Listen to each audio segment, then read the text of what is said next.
దివ్యాత్మ స్వరూపులారా, మన యూట్యూబ్ ఛానల్లో మనం ప్రసంగాలు పెడుతుంటే చాలా ప్రశ్నలు వస్తూ ఉంటాయి. వాటికి సమాధానాలు కూడా చెప్పే బాధ్యత మనదే కదా. ఎందుకంటే వారు మన ప్రసంగం చూసి తర్వాత వారికి ఒక సందేహం వచ్చింది. ఆ సందేహంను నివృత్తి చేయవలసిన బాధ్యత కూడా మనదే. అయితే ఒక భక్తులు మంత్రంలో మమ సంభోగం అని ఎందుకు ఉంది, దాని అర్థం ఏమిటి గురువు గారు, మమ వశం అని చెప్పొచ్చు కదా అని అడిగి ఉన్నారు. ప్రేమ భక్తులారా, మీరు రతి కామదేవ వసన వశీకరణ మంత్రం విని ఈ ప్రశ్న మీరు అడిగి ఉన్నారు. రతి కామదేవుడు, అతనే కామదేవుడు. రతి మన్మథుని యొక్క మంత్రం, అది కామదేవ వశీకరణ మంత్రం. రతి అంటేనే సంభోగ క్రియ. రతి క్రీడలో పాల్గొనడం అంటే సంభోగంలో పాల్గొనడం. ఈ ప్రపంచంలో భోగములన్నీ కంటే సంభోగ క్రియే మహాభోగం అని చెప్పుకున్నాం. భగవంతుడు మనిషికి ప్రాణికి ఇచ్చిన అతి పెద్ద వరంగానే ఇంతవరకు అభివర్ణిస్తూ వచ్చాం. అయితే ప్రతి దేవతకు తనకంటూ ఒక ప్రతిపాదన లేక కారణము విశేషత ఉంటాయి. ఈ రతి కామదేవ అన్నది మోహమును ప్రేరేపించి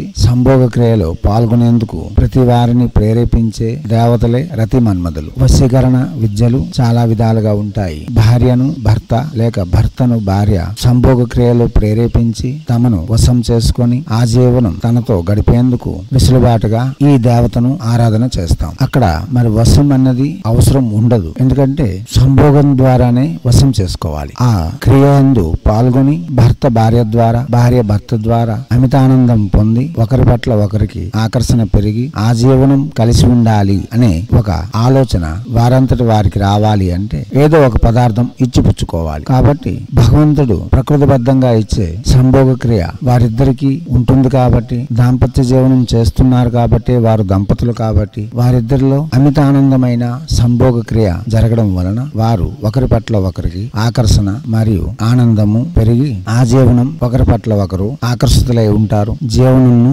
స్వదేచ్ఛగా కొనసాగిస్తారు. అందుకోసమని అలా చెప్పబడ్డది. కాగా మనం త్రికోణం మంత్ర విధానము, మంత్ర సాధన త్రికోణం అని మనం చెప్పుకున్నాం. ఫలితం ఇచ్చేది దేవత. ఆమెకు మనం చేసే ఆరాధన జపములు విధులను అనుసరించి ఫలితం ఇచ్చేది దేవత. గాని మంత్రము ఋషిది. మంత్రంపై పూర్తి అధికారము ఋషికే ఉంటుంది. ఫలితం ఇచ్చే అధికారం పూర్తిగా దేవత పైనే ఆధారపడి ఉంటుంది. దేవతకి ఇష్టమైతే ఫలితం ఇవ్వచ్చు, లేకపోతే ఆమె సున్నితంగా తిరస్కరించవచ్చు. అదే సాధకుడు మరల సాధన చేసి అదే దేవత ద్వారా అదే ఫలితాన్ని తప్పక పొందగలడు. అలా దేవతలు జారుకోకుండా మనకు ఫలితములు స్వచ్ఛంగా ఇవ్వాలని దానికంటూ ఒక విజ్ఞాన పరమైన సైంటిస్టులు అనే చెప్పుకోవచ్చు. అలా ఋషులు తమ జీవితాంతం దారపోసి మంత్రములను తయారు చేశారు. ఆ మంత్రంలో ఒక అక్షరం కూడా మార్చేందుకు మనకు వీలుండదు. పూర్తిగా మంత్రంపై అధికారము ఋషికే ఉంటుంది. అదే ప్రకారంగా గురువు నియమములను బోధిస్తాడు. నియమం అన్నది మీ గురువు ఇష్టం. దానిపై ఎవరికి అధికారం ఉండదు. యువతల దేవతకు గాని అవతల ఋషికి గాని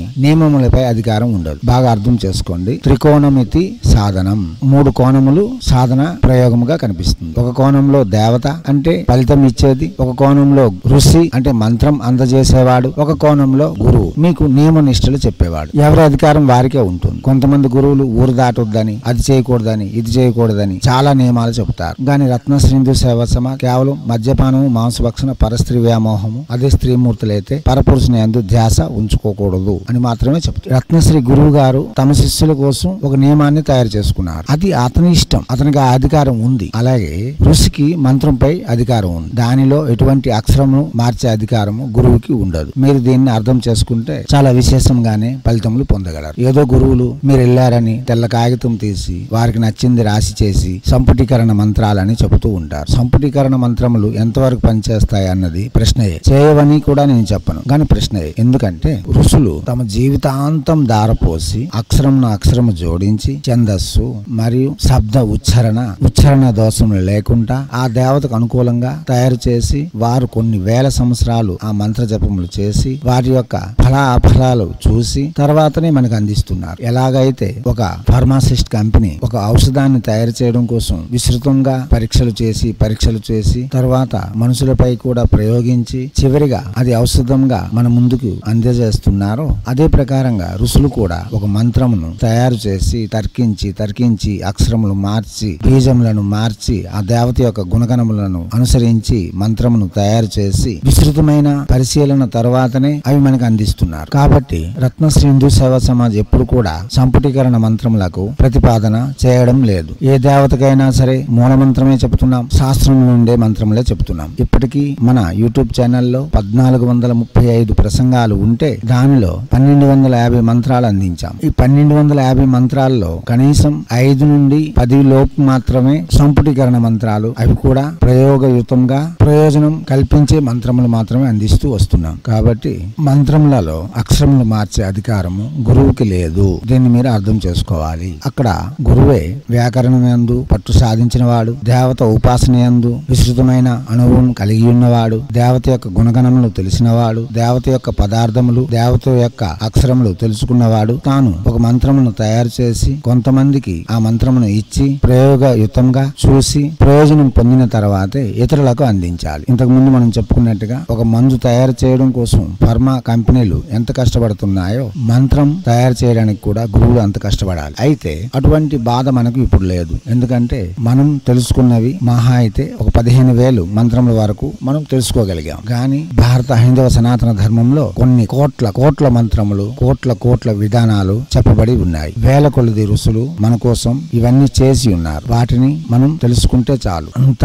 ఓపిక, అంత సమయము మనకు లేవు. కాబట్టి ఋషులిచ్చిన మంత్రములతోనే మనం కావలసిన ఆవశ్యకతలన్నీ తీర్చుకుందాం. దివ్యాత్మ స్వరూపులారా, ఎటువంటి సందేహములు లేకుండా అవగాహన పెంచుకోండి. విస్తృతంగా ప్రసంగములను వినండి. తర్వాతనే జపములకు ఉపక్రమించండి. చేయండి. చేసి తగు ఫలితములను పొంది యహమందు సర్వసుఖములు అనుభవిస్తూనే పరమందు మోక్షము కూడా ప్రయత్నం చేస్తారని, హైందవ సనాతన ధర్మ ఋషులు మనకి అందించిన విద్యలు వినియోగించుకోవడంలోను, భారతీయ సంస్కృతి సాంప్రదాయాలు కాపాడడంలోను మనకంటూ ఒక గుర్తింపు తెచ్చుకుంటారని, జన్మించినందుకు దేవతల యొక్క ఆరాధన చేసి సంతృప్తికరమైన జీవనంను సొంతంగానే తయారు చేసుకుని తాము తయారు చేసుకున్న జీవితంలో ఆనందమయమైన జీవితంను గడిపి ఈ ప్రపంచానికి మీరొక ఉదాహరణ స్వరూపంగా నిలవాలని ఆశిస్తూ ఎప్పుడు మీ సేవలో రత్నశ్రీ హిందూ సేవా సమాజ్ ఆచార్య భీమసింగ్ రవికుమార్ ఆఫ్ నిఖిలానంద సాగర్ మహారాజ్.